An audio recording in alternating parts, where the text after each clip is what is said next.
जो हमारी दिल्ली से टीम आई थी, उसने हाँ बोलो बोलो दो जगह हथियार दिए हैं। बोलो, फिर से बोल देना अच्छी तरह।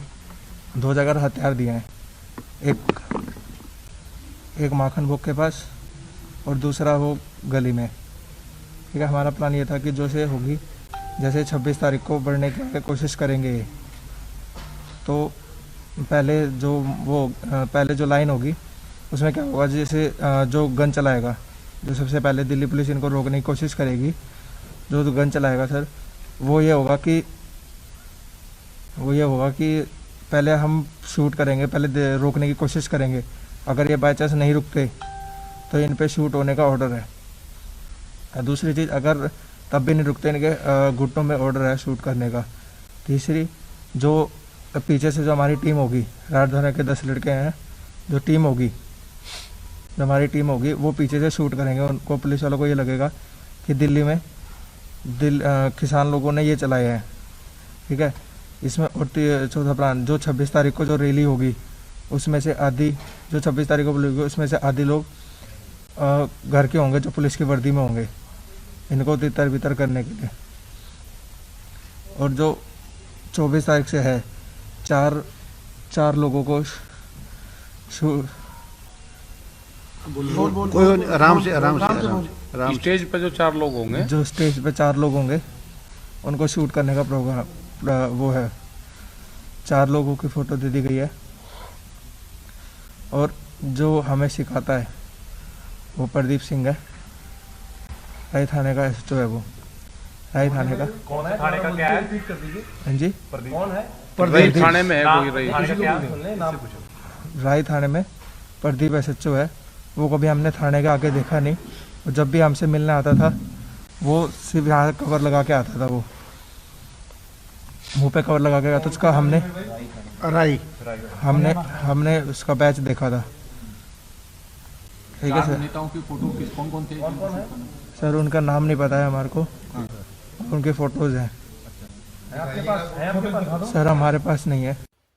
मैं सोनीपत का योगेश सिंह, 19 तारीख को मेरे मामा का लड़का हुआ था, मैं वहाँ पे गया था। मैं दिल्ली डीटीसी बस में आया था और दिल्ली पुलिस ने मुझे वहाँ से पैदल नरेला से आगे भेजा था सर। 19 तारीख को शाम को 4:30 बजे मैं वहाँ पे कुंडली एरिया में जा रहा था, तो उन्होंने मुझे ये कहा, मैंने उनको सिर्फ इतना झूठ बोला कि यहाँ पे कोई लड़की छेड़ रहा है। हालांकि वहाँ कोई छेड़ रहा था, उनको ये लगा कि इन्होंने मुझे छेड़ा है, ये लड़की को छेड़ रहा है। उन्होंने मुझे लेके गए, उन्होंने फिर मुझे कैंप में ले जाके उन्होंने पहले मुझे मारा, काफ़ी मारा, पैंट वैंट उतार के काफ़ी मारा। फिर मुझे ट्रॉली में उल्टा लटका के बेल्टों से मारा। फिर उन्होंने अगले दिन उन्होंने मेरे से ये कहा, जो हम बोलेंगे वो करेगा। मैंने कहा ठीक है सर। फिर उन्होंने मुझे मारने के बाद फिर उन्होंने खाना वाना खिलाया। उन्होंने फिर ये कहा, हम जैसे जैसे बोलेंगे वैसे वैसे तुझे बोलना है। फिर उन्होंने मुझे रात को मारने के बाद दारू पिलाई। उन्होंने फिर मेरे से वीडियो बना के फिर मुझे अगले दिन वहाँ पे बिठाया। ठीक है, उन्होंने बोला जैसे जैसे हम बैठेंगे। मेरे साथ 4 लड़के और पकड़े गए थे, एक का नाम सागर था और एक का नाम मुझे पता नहीं है। सागर ने मुझे ये कहा था कि यार मैंने कुछ कर भी नहीं रखा, तब भी मुझे मारे। वो जैसे ना जैसे करके भाग गया था। फिर अगले दिन जैसे मैं उठा, उन्होंने मुझे ये बताया कि हमने तो उसको मार दिया, अब तेरे को छूटना है नहीं छूटना। फिर उन्होंने मुझे ये कहा कि जैसा हम बोलेंगे वैसा करना है तुझे। फिर उन्होंने अगले दिन फिर मारा मुझे दारू पी के। अगले दिन फिर दूसरे जब लड़के को मारा, बोला कि जैसे ही इसको मार रहे हैं वैसे ही तेरे को मारेंगे अगर तूने जैसे हमको नहीं बोला।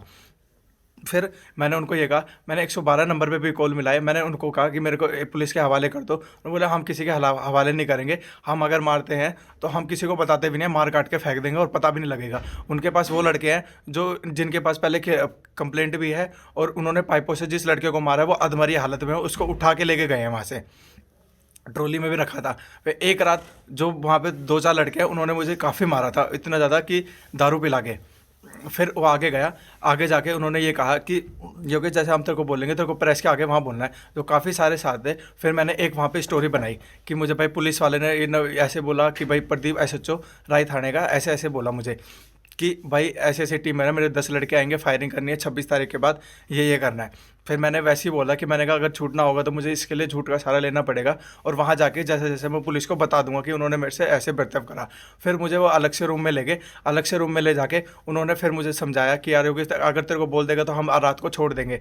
उन्होंने मुझे ये शो नहीं होने दिया कि हमने पुलिस को कंप्लेंट दे दी है तेरी। फिर उन्होंने जब प्रेस के आगे मैंने बोला तो उन्होंने मेरे पीछे से गर्दन पे एक चुटकी भरी थी, ऐसे ऐसे भरी थी, यहाँ पे ऐसे। उन्होंने मुझे यहाँ पे मार भी रखा है, आँख पे भी है, उन्होंने मुझे थप्पड़ वप्पड़ भी मारे थे।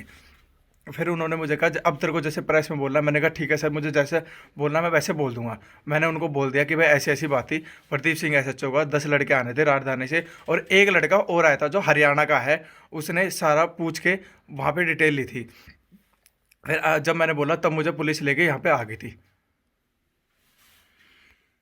इसमें कोई और लड़के शामिल हैं? नहीं सर, मेरे साथ कोई नहीं, मैंने सिर्फ झूठी कहानी बनाई थी। जो 4 लड़के हैं, एक लड़के को तो उन्होंने वो कह रहे थे कि हमने मार दिया, और जो दूसरा है वो अभी भी उनकी कस्टडी में है। अब उनको मार रहा नहीं है, उनको पाइपों से मारा उन्होंने। कहाँ का है लड़का वो? वो लड़का सर यूपी का है वो। तुम कैसे जानते उसको? सर मैं जानता नहीं, जब उसके बगल में मुझे बांध रखा था तब उसने बताया कि मैं तो बाहर से आया हूँ भाई, मैं भी किसान हूँ। और एक गंजे को और पकड़ रखा था उसने, वो टिकरी बॉर्डर पे था वो अंजर पे, तो यहाँ पे आया था बॉर्डर पे, तो उसके पास 28,000 रुपये कैश और काफ़ी सारी जैकेट्स पाई थी। वो कौन सा मंदिर है, मुल्काना कोई मंदिर है, वहाँ से लेके आया था वो। उसने हमें ये बताया कि मैं तो किसान हूँ। उसने मेरे को डेढ़ आकर मतलब ज़मीन के बारे में बताया कि हम इतने हैं। उसके बाद जब उन्होंने मेरा फ़ोन ट्रैकिंग पे डाला, उन्होंने कहा कि चंडीगढ़ से स्पेशल मेरे को बुलाया गया है। एक लड़का चंडीगढ़ से स्पेशल आया था, वो CBI का लड़का था। उन्होंने बोला कि हम तो देख, हम सारे लड़के जो ही पुलिस में हैं, हम तुझे मार भी देंगे, यहाँ किसी को पता नहीं लगेगा, तो इसलिए जैसा हम कह रहे हैं वैसा करो। उन्होंने मेरी अलग अलग वीडियो भी बनाई है, पर ये नहीं दिखाया कि मारते वक्त वीडियो। आप मेरे बेशक निशान दे सकते हैं, मेरा टेस्ट करवा सकते हैं, आप मेरा मेडिकल भी टेस्ट करा सकते हैं कि 19 तारीख को दारू पी थी सर हमने। अच्छा, तुम क्या नशा करते हो?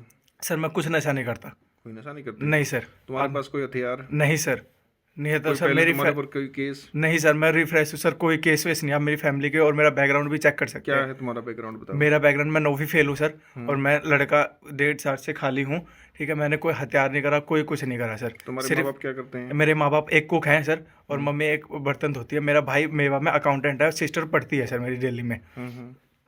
सर मैं थोड़ा वैसे दिमाग से हूँ, मैं जॉब ज़्यादा नहीं कर पाता। मैं 9वीं फेल भी हूँ, इसलिए मुझे कोई जॉब नहीं दे पाता बस। ये बात तुम दबाव में करे, दिल से करे हो? सर अपने दिल सच बता रहा हूँ सर, जो मेरे साथ हुआ है। दबाव तो नहीं तुम्हारे? नहीं सर, मेरे पे कोई दबाव नहीं है, कोई पुलिस वालों ने कुछ नहीं करा, कोई कुछ नहीं करा। अगर किसी ने पुलिस वाले ने बदमाशी की है तो वही बता दो। नहीं सर, कोई कुछ नहीं करा मेरे साथ, कोई कुछ नहीं करा। कोई भी दबाव नहीं तुम्हारे ऊपर? कुछ भी दबाव नहीं था सर, जो उन लोगों ने करा बस वो दबाव था। मैंने उनको बोला भी था कि मेरे पास पुलिस वालों को छोड़ दो, मेरे को पुलिस वालों के पास छोड़ दो सर, पर उन्होंने नहीं छोड़ा सर मुझे। मेरे पे कोई दबाव नहीं है, कोई पुलिस वाले ने गलत काम नहीं करा सर हमारे साथ। नहीं, कोई प्रदीप SHO बता रहे हो सर प्रदीप SHO सर झूठ है सर, ऐसा कुछ है ही नहीं सर। सब कोई SHO ही नहीं है तो वो कहाँ से भेजेगा सर लड़के? कोई है ही नहीं तो कहाँ से? और जब कोई हथियार आए नहीं है तो सर वो मिलेंगे कहाँ से सर? ठीक है, और कुछ कहना आपको? नहीं सर, और कुछ नहीं कहना। ठीक है बेटा।